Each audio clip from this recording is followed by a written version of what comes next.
Hello everyone, welcome to my YouTube channel. Today we'll discuss about a common as well as an interesting topic, which is insomnia.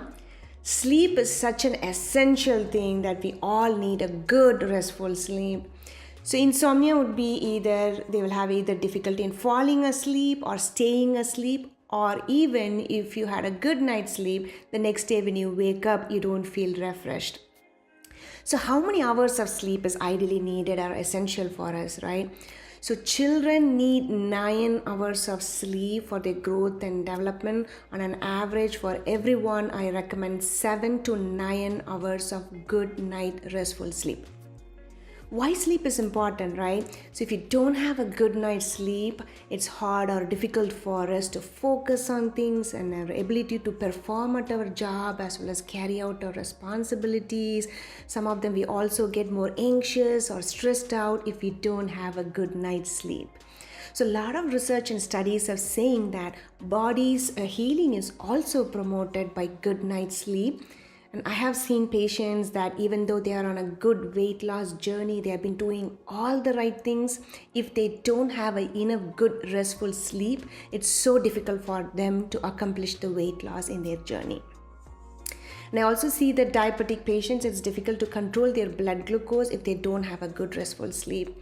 And also the wound healing is delayed if we don't have a good sleep. So overall, in order to decrease our inflammation down and also it promotes the healing process, we all need a good restful sleep. So let's focus on what's needed for a good restful sleep. So we definitely need a comfortable environment for us for a good night's sleep. Make sure that you maintain the good temperature. And then the most important thing is we have to avoid the blue light emitting all of the electronic devices.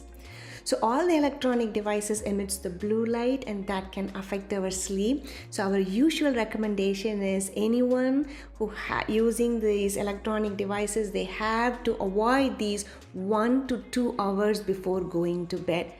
I know you'll be asking this question to me. So doctor, we do our homework, we do our office, and everybody's life is mostly dependent on computers nowadays. How can we avoid that? So but definitely you can try to switch off all of the electronic devices at least 1 hour to 2 hours before going to bed so that you will get a good restful sleep. So let's identify what are all the causes that causes insomnia, and then once we identify those causes, that will be helpful for us to eliminate that. The first common cause that I see in patients, especially women in their perimenopausal and menopausal stage, is the hot flashes. This affects them tremendously and they are not able to get a good restful sleep, so that affects their quality of life.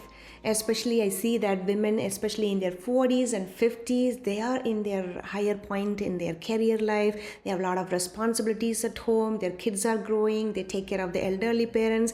And in between all of them, if they don't have the enough good night's sleep, they won't be able to perform all of these responsibilities very well. So it's very important to address those night sweats. So I want to bring in the Women's Health Initiative. So in 2022, the Women's Health Initiative released that initiative that it is okay to start patients on the hormonal therapy if they have the hot flashes. And FDA has also approved one of the indications for hormonal therapy is hot flashes. So definitely go ahead and talk with your healthcare provider. If you are one of those patients who are safer to take the hormonal therapy for the night sweats, go ahead and take this option. Some of the patients, they don't want to take hormonal therapy or they cannot take the hormonal therapy. You can think about other non-hormonal options to get you better with the night sweats, and that can help you with your insomnia.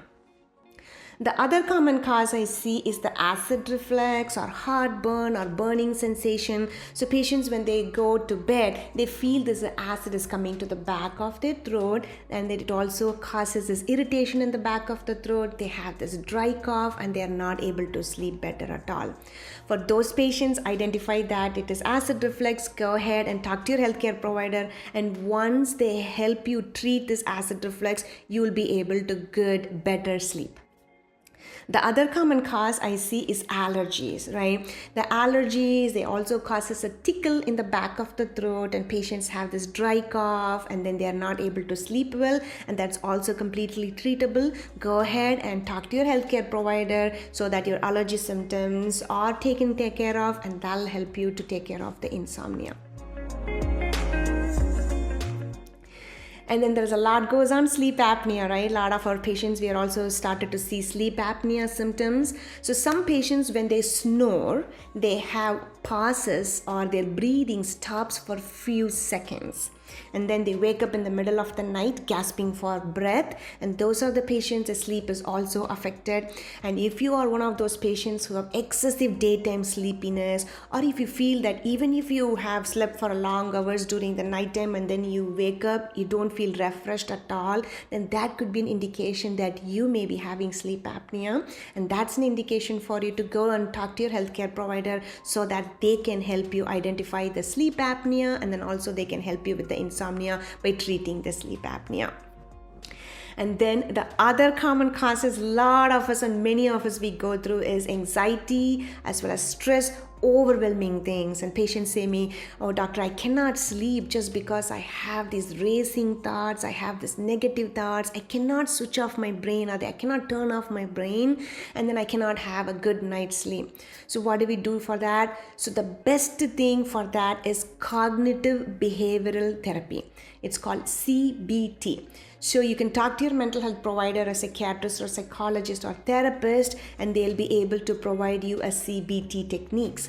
What is it is? It is a talk therapy, and then they can give you some feedback, some guided techniques of how to relax and how to calm down your anxiety as well as the stress, as well as remove those negative thoughts as well, so which will be very helpful for you to promote a good as well as a better sleep. I will also suggest 2 apps. I do not have any sponsorship with these apps, but I'm happy to put that in the description boxes. So those are common apps that we recommend for our patients. One of them is Calm app, another one is Headspace. You can download that in your phone, and that apps can provide you a guided online guided techniques, and also give you some relaxation techniques, deep breathing techniques to calm yourself down, and also reduce the stress and anxiety associated with this lack of sleep, and that can promote a good sleep as well.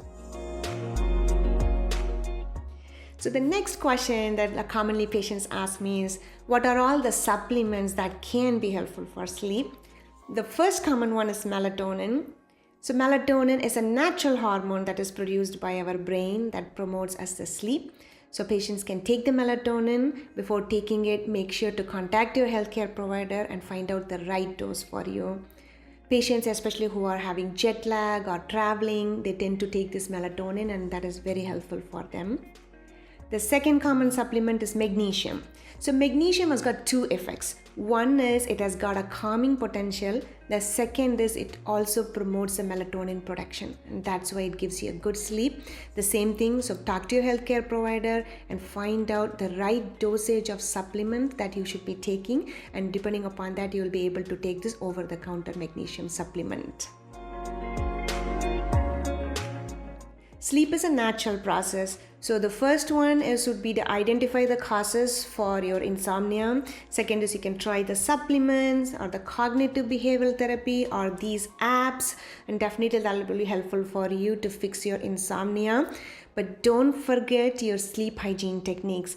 Make sure that you have a fixed schedule of sleep. So go to bed at the same time. Make sure you wake up at the regular timing, and avoid all the caffeinated food later in the afternoon because that can stimulate the brain.